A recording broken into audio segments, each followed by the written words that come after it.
সর্বনাশ, রাত 10টা বেজে গেল, এবার তো ছাড়। আর একটুখানি স্যার, এই গরম বিরিয়ানিটা হতে আরো আধ ঘন্টা লাগবে। বলিস কি?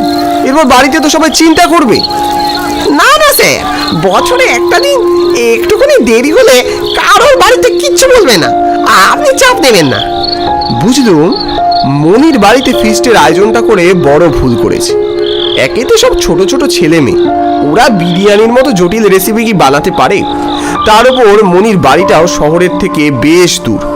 না না, এখন বুঝতে পারছি ওদের আবদার রাখাটা মোটে ঠিক হয়নি। কি মাস্টার মশাই, মনি কেমন পড়াশোনা করছে? হ্যাঁ ঠিকই আছে, তবে ব্যাকরণের পাঠটা আরো মজবুত করতে হবে। আপনার ব্যবসা কেমন চলছে? আর ব্যবসা, এখন এই পরিস্থিতিতে জানেন তো ব্যবসার হাল। আপনি তো আপনার ব্যবসাকে ডিজিটালে নিয়ে যেতে পারেন, তাতে আপনার ব্যবসাও অনেক বাড়বে আর ডিল করতেও অনেক সুবিধা হবে। স্যার আসছি। সব যখন শেষ হলো তখন রাত 11:30 বেজে গেছে। ভেবেছিলাম শহুরে এলাকা, কোনো না কোনো যানবাহন ঠিক পেয়েই যাব, কিন্তু কোথায় কি? পথের ধারে নিস্তব্ধ ফুটপাত ছাড়া কিছুই চোখে পড়ল না। অবশ্যই রাত্রির বেলা নেহাত বিপাকে না পড়লে কেই বা বাড়ি ছেড়ে বেরোবে। আশেপাশে সেরকম কোনো দোকানপাটও চোখে পড়ল না। এ হে হে, আকাশের অবস্থা মোটে ভালো নয়, যে কোনো সময় বৃষ্টি শুরু হতে পারে। অন্ধকারে পুকুরের ধারে একটা রিক্সা দেখতে পেলাম। যাক, তবু যদি কাউকে দেখতে পাই, এই ভেবে রিক্সার দিকে এগিয়ে গেলাম। কি মশাই, হরেন বাজাচ্ছেন কেন? হাঁক দিতে কি অসুবিধা হয়? না না দাদা, আসলে আপনাকে তো দেখতে পাইনি। আচ্ছা, আপনি কি আমায় দাসপাড়া অবধি নিয়ে যেতে পারেন? নইলে আজকের রাতটা আমাকে এর রাস্তাতেই কাটাতে হবে মনে হয়। দাসপাড়া? ওই খালপাড়ের পাশে? হ্যাঁ হ্যাঁ, আসেন আসেন, আমি ওদিকেই যাচ্ছি। এই আপনার জন্য তো অপেক্ষা করেছিলাম। তা বাবু, কি করা হয়? আমি আমি একটা স্কুলের মাস্টার, বাংলা পড়াই। ও, আপনি বুঝি স্যার? আচ্ছা আচ্ছা, তা এইদিকে এত রাতে? ওই আমার এখানে একটা স্টুডেন্টের বাড়ি, তো সেখানেই আজ আমাদের কোচিংয়ের ফিস্ট ছিল। ছেলেপিলেগুলো সব বিরিয়ানি বানাতে গিয়েই রাত করে ফেলেছে। ব্যাস, বাড়ি পৌঁছতে গিয়ে বিপত্তি।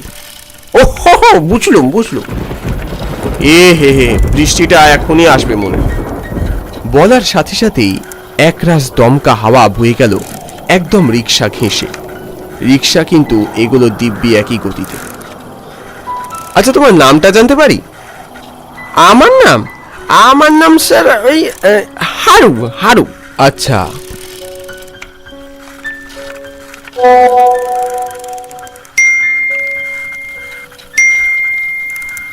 স্বভাব মতো আশপাশের মাঠঘাট আর হাওয়ায় দোদুল্যমান গাছগুলিকে ক্যামেরাবন্দি করছিলাম।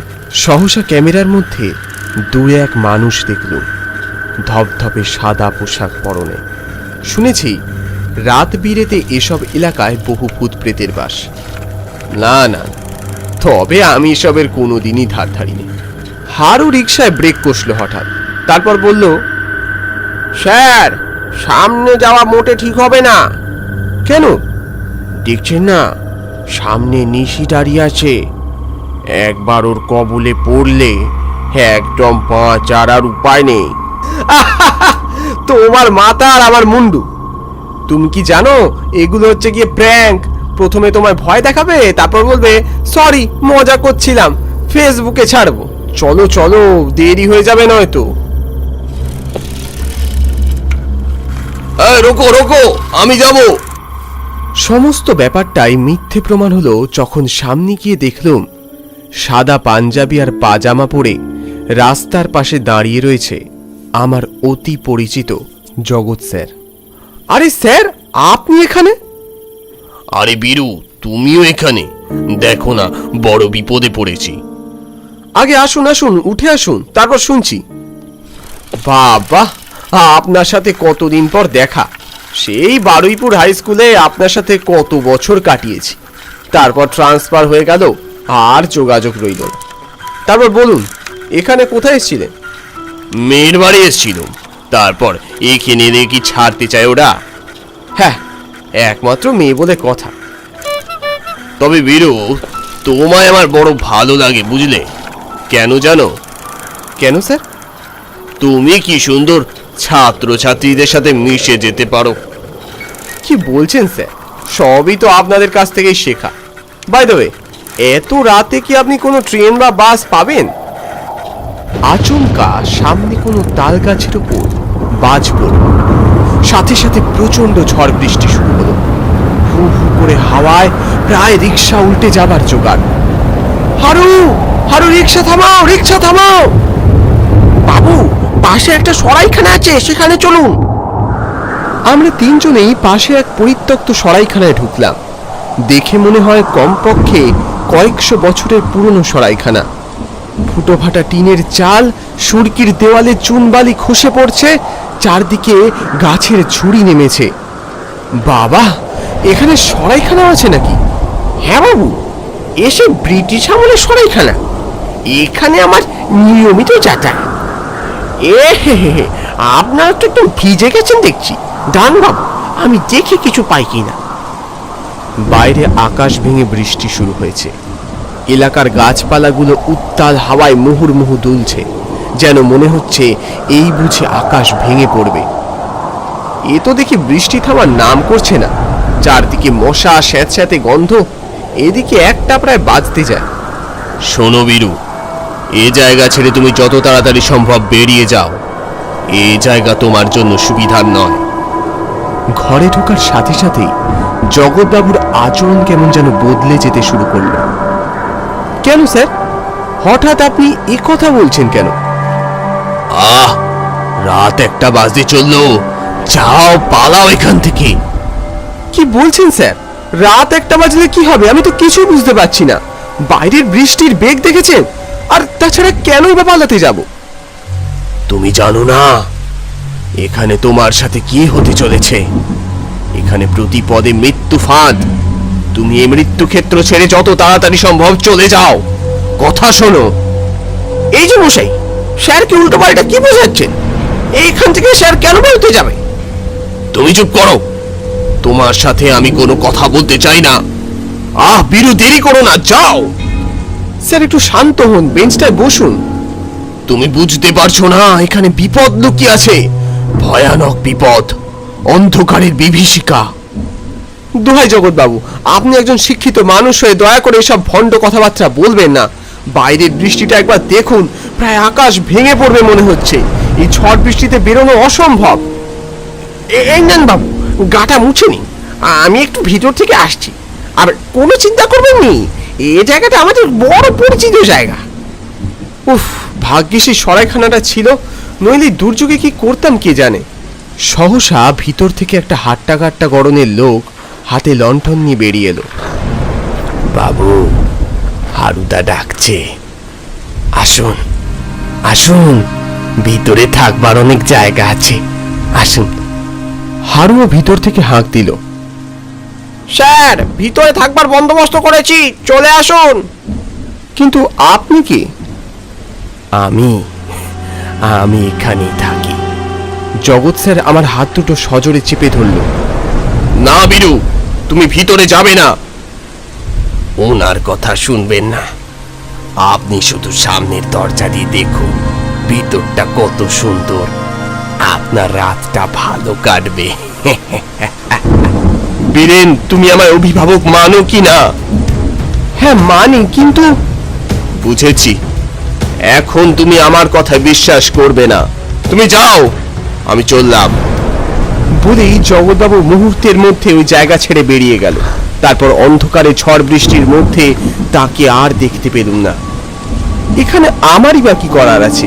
কেউ যদি স্বইচ্ছায় শুধুমাত্র নিজের বোকামো আর জেদের জন্য এই দুর্যোগের মধ্যে বেরিয়ে যায়। বাবু, চলে আসুন, রাত হয়েছে, এবার ঘুমোতে হবে যে। হ্যাঁ চলো চলো। সরাইখানার অন্দরে ঢুকে রীতিমতো তাক লেগে গেল। সুন্দর কোমল বিছানা, টি টেবিল, সোফা, চেয়ার একের পর এক সাজানো। সেখানে হারু ছাড়াও আরো একটা লোককে দেখতে পেলাম। ওই হারু, এ তো অপূর্ব জায়গা। হে, বাইরেটা দেখলে মোটে বোঝবার উপায় নেই যে ভিতরটা এত সুন্দর। হ্যাঁ স্যার, এ সেই বড়লাট জন সাহেবের বানানো সরাইখানা, প্রায় 150 বছরের পুরনো। দেশভাগের পর থেকে এ সরাইখানায় কেউ আসে না। আচ্ছা, কিন্তু কেন? জানি রে বাবু, তবে কিছু লোক বলে ভূত টুতের উপদ্রব। আহ, সেই একই ভূত ভূত ভয়। আমার জগৎবাবুর জন্য বড্ড ভয় লাগছে। মানুষটা কেন যে এরম করছিল কে জানে। বাইরে মুহুর্মুহু বাজ আর অবিশ্রান্ত বাড়িধারা এখনো চলছে। বাড়িতে বউকে জানিয়ে দিলাম এই ঝড় বৃষ্টির মধ্যে আজ আর মনে হয় বাড়ি পৌঁছতে পারবো না। আমি এক সরাইখানা পেয়েছি, সেই সরাইখানাতেই আজকে রাতটা কাটিয়ে দেব। বাবু, অনেক রাত হয়েছে, এবার ঘুমিয়ে পড়ুন। হ্যাঁ, কিন্তু তোমরা কোথায় শোবে? আমাদের চিন্তা আপনাকে করতে হবে না বাবু, আমরা ঠিক কোথাও শুয়ে পড়ব। আচ্ছা বেশ, আমি তাহলে শুতে গেল। ধপধপে সাদা কোমল বিছানা, নরম কম্বল, গরম ঘর। শুতে আর দেরি করলুম না।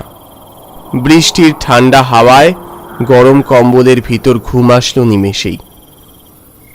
রাত কত খেয়াল নেই। চোখের উপর উজ্জ্বল আলো পড়তেই চোখ মেলে তাকালো। সামনে কোথাও আলো পড়েছে বোধহয়। সকাল হয়ে গেল নাকি, এসব ভাবতে থাকলুম ঘুম জড়ানো অপলক দৃষ্টিতে।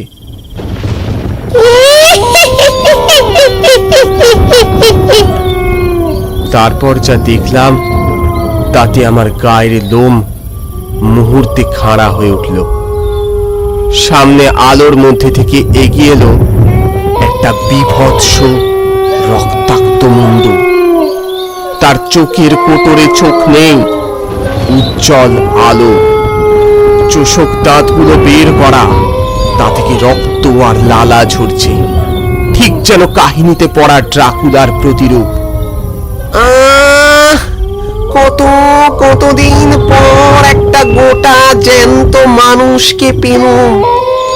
কি বলি বলুন তো, সবাই ভয় পায় এই ঘরে আসতে। কি বস, ভালো তো? সব ঠিকঠাক আছে তো? তুই এসেছিস? হ্যাঁ রে, সব একদম ঠিক আছে। বেটা বড় জ্যান্ত, টাটকা। দেখলাম আরেকটা মরার মুন্ডু, অবিকল হাড়ুর মতো দেখতে, তবে বিভৎস বিকট, লণ্ঠন নিয়ে হাজির হলো। ক্ষণিকের জন্য মনে পড়ল সেই রাত একটার প্রমাদ গোনার কথা, আমায় শত সতর্ক করবার কথা। এখন জগৎ স্যারের আতঙ্কিত মুখটা আমার চোখে ভেসে উঠল। মুখ দিয়ে এক বিন্দু কথা বেরোলো না, শুধু চারপাশে ঘন অন্ধকারে চেয়ে দেখলাম বাসি মরার মাথা, নাড়ি ভুড়ি, রক্ত, অজস্র মাকড়সার জাল, বাদুড়, কীট পতঙ্গ। এ যেন আমার সামনে এক টুকরো নরক কুণ্ড। সব যেন নিমেষে বদলে গেছে। চারদিকে একটা অদ্ভুত ঠান্ডা, আমি যেন ভিজে সপসপে হয়ে যাচ্ছি। পচা মাংসের দুর্গন্ধ নাকে এসে আঘাত করলো। এই যে, রকো রকো, আমি আসছি। অনেকদিন টাটকা রক্ত খাইনি। আয় আয় আয়, জলদি আয়, আর সময় নাই। আরেকজন উপর থেকে তড়ি ঘড়িয়ে এলো।